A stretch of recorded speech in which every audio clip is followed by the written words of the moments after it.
Today, we're going to dive into one of the most famous and, let's be honest, controversial ideas in all of psychology, Sigmund Freud's psychosexual theory.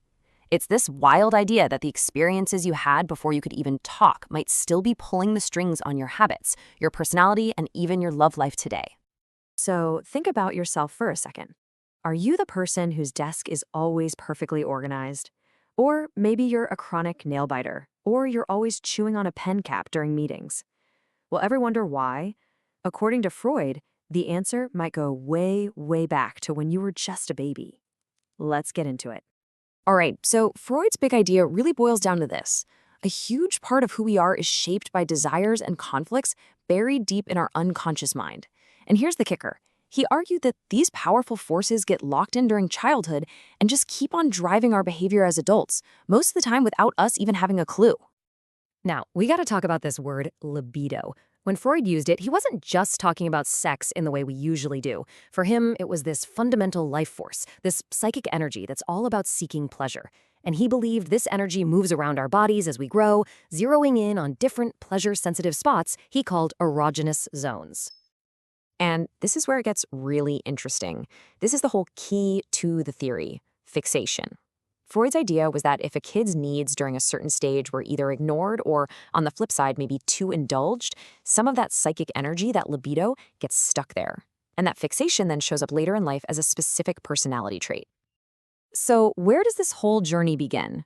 Well, according to Freud, it all starts the moment we're born. Welcome to the oral stage. This is, supposedly, the very first building block of our entire personality. For the first year of life, a baby's entire world is the mouth, right? Sucking, eating, tasting, that's their main source of pleasure and connection. The big challenge here is learning to depend on others. So if something goes wrong, if that need isn't met just right, an adult might end up with an oral fixation. And that can look like smoking, overeating, or maybe just being super talkative or clingy. Okay, so we're moving on from that total dependence of being a baby. The toddler years are where things really start to get dramatic. The focus shifts from just receiving care to learning all about control and figuring out who you are. From about age 1 to 3, we hit the anal stage. And yeah, it's exactly what it sounds like. The erogenous zone shifts to the bowel and bladder. And the main event is, you guessed it, toilet training. Freud saw this as a huge deal. It's the child's first real battle for control and independence over their own body. What's so wild about this stage is how it can split into two totally opposite outcomes. If toilet training was super strict and harsh, Freud thought it could lead to an anal-retentive personality, someone who's obsessively neat and a perfectionist. But if the training was really relaxed or inconsistent, you might get an anal-expulsive type, messy, disorganized, maybe even a little defiant. All right, next up is the phallic stage from age 3 to 6. Now the libido's focus shifts again, this time to the genitals, as kids start noticing the differences between boys and girls. This is a super critical time because it's when Freud believed we start to develop our conscience, that inner voice of right and wrong he called the superego.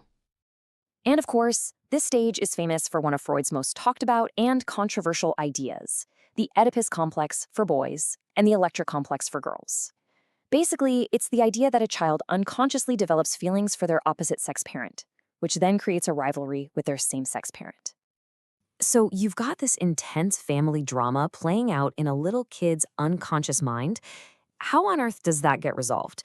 Well, Freud said the healthy way out is through something called identification. The child starts to copy and internalize the values and behaviors of their same-sex parent.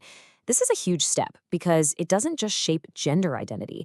It also sets the stage for how we deal with authority for the rest of our lives. Phew! After all that intensity of early childhood, things finally start to chill out a bit. Let's jump into the last two stages, which will take us from grade school all the way through the rest of our lives. From about age 6 right up until puberty, we're in what Freud called the latency stage. You can think of it as the quiet years. That intense psychosexual energy basically goes dormant. Instead, a kid's focus gets redirected to other things, like making friends, learning new hobbies, and developing skills at school. It's all about becoming a functioning person in the world. And finally, from puberty onward, we enter the genital stage. The libido wakes back up, but now it's aimed at mature sexual interest and forming real, healthy relationships. If you've managed to get through all the other stages without major fixations, you can now achieve what Freud saw as the ultimate goal, a healthy balance between love and work. So let's just quickly recap how this whole fixation thing is supposed to work. First, a conflict pops up in one of the stages. Second, for whatever reason, that conflict doesn't get resolved properly. Third, some of that psychic energy gets stuck there. And fourth, that stuck energy bubbles up in our adult life as a specific personality quirk or habit.